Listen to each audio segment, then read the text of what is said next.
understand this, and they understand that the more you put into building a business, the more you're going to get out of it. The more hours you spend working on anything, the more you are going to get out. Work pays. Thinking about what the version of you who got you here did, and then acting in the exact opposite of that as many times as you possibly can, and the pain that you feel by rejecting the thing that you used to do that got you into this bad circumstance, that's the real revenge. If you want to change your life, you must change your ways. You must develop discipline. You must develop strength. It doesn't matter where you are in life. It really doesn't. Because the great thing about life is it's always your next move. Your next move that counts.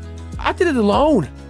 There was no fucking trophy on the fucking wall on the mantle. That trophy's in my fucking brain. No one helped me get there. Nobody paid my fucking bills. No one did shit for me. No one ran those fucking miles, lost that fucking weight, went through it. I suffered on my own and developed this man who said, it's who I am, man. If I could go back, I'd tell younger me, you're going to do some pretty great things, but you do not need to be great. All you have to do is be yourself. That will always be enough. What's that mean to you? You know, I've had a lot of different thoughts that have come into my mind now having a child. When Courtney was pregnant, thinking about raising a child, myself when I was a child, and all these things. And I think I always felt like I wanted to be good at everything I did and be great at what I did. And I never expected to be as good as I was.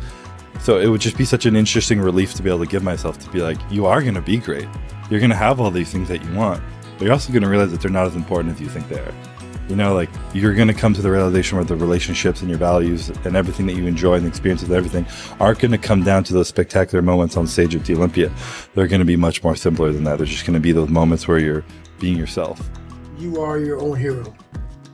You are your own leader. You are your own master.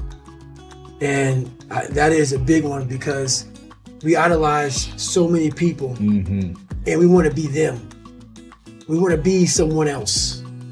And in doing that, you lose all the potential of who you are. You mimic, you be them, you are them, you become them, and you lose you. And we look up to so many people in this world who will let us down. We're humans. I'm going to let you down. You're going to let somebody down. If you put them on a pedestal, you then lose time when that person comes up and lets you down. You must hold yourself accountable, and being your own hero, that's what that does. You make yourself so totally accountable for who you are. You focus on you and only on you to become the best person you could be for others. Because we leave a lot on the table, not searching who we are. And then therefore, you die not knowing your greatest potential. You're going to lose sleep. You'll doubt whether it'll work. You'll stress to make ends meet. You won't finish your to-do list. You'll wonder whether you made the right call and have no way to know for years. This is what hard feels like, and that's okay. Everything worth doing is hard, and the more worth doing it is, the harder it is. The greater the payoff, the greater the hardship. If it's hard, good. It means no one else will do it. More for you. I get happier about the harder it is because I know that no one else will follow. It's a selection effect. And I think if you can shift from this is hard to no one else will be able to do this, then it flips from being this thing that you're like, oh, poor me, to oh, poor everyone else who's going to have to fucking try. Yeah. If you want to know something about yourself, sit on your bed one night and say, what's one thing I'm doing wrong that I know I'm doing wrong, that I could fix, that I would fix? You meditate on that, you'll get an answer. And it won't be one you want, but it'll be the necessary one. Now, get control of your emotions and carry on with your life. And sometimes you're going to get hit with those waves, and that's okay. I think that's a big misconception. It sort of relates to what you're saying.